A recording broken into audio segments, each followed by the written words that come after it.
Hello, Freedom Giants.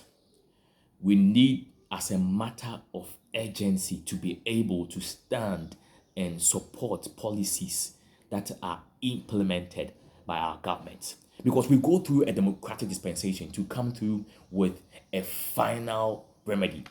And after the final remedy, we all need to pay heed to this. We all need to pay our taxes. We all need to be part of processes that lead to the change we need to see.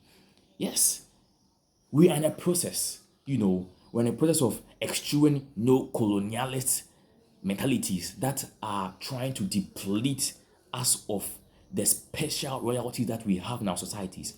And if we want to see that we are indeed free, then we must support ourselves. We must work as one people and see to that indeed every policy that we enact, we move by it.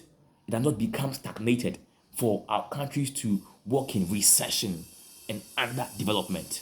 No, we must be able to see that employment is thriving. There are high employment rates and unemployment is a thing of the past. We must be able to see that in the projects that are spoken by our various ministers in their various ministries are going through the right processes for the change we need to see. Yes, we need to see to that indeed our roads are okay, there is good standard of living, prices of road products are on the low. We need to see to that there is harmony amongst us all. We need to see to that there are no divisions, no economic divisions amongst people who call themselves member states of a country. We need to all live equitably. Equitably. That's how we're able to thrive as a people. So let us all support agendas once they've been finalized and stop being partisan wherever we are. We will never be able to thrive and we'll never be able to see the visions of our fathers like Dr. Nkrumah, like Marcus Garvey, who supported the black community. If we don't stand by the policies, we'll not be able to see what people like Nelson Mandela, not people like Jomo Kenyatta fought for and want to see happen permanently in our content. We'll not be able to see them if we are always quarreling after even our policies are implemented. We have to move by our policies. We have to fully support them and fully work in them. And that's how in the macro and micro sector, there will be no issues. But there will be an alignment with the kind of productivity we want to see. Yes, that's how we'll see that change. So we need to move by it.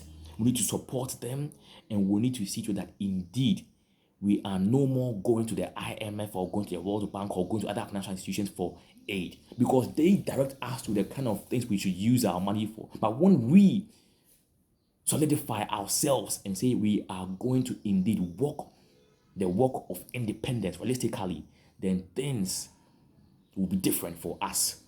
There will be changes wherever we are.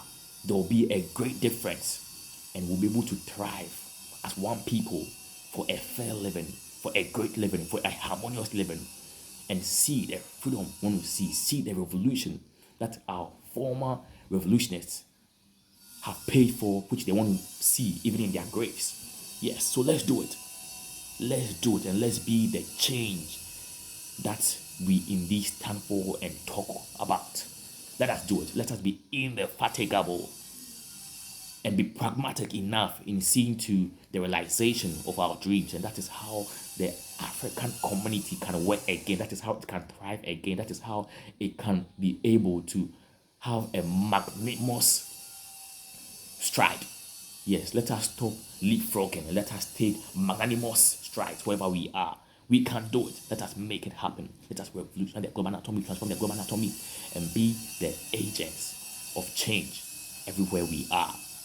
Let us indeed see to that indeed every revolutionist who is making an agenda to see the truth that there's change, like Professor Patrice Lumumba, like us all are seeing the efficacy of all that we talk for.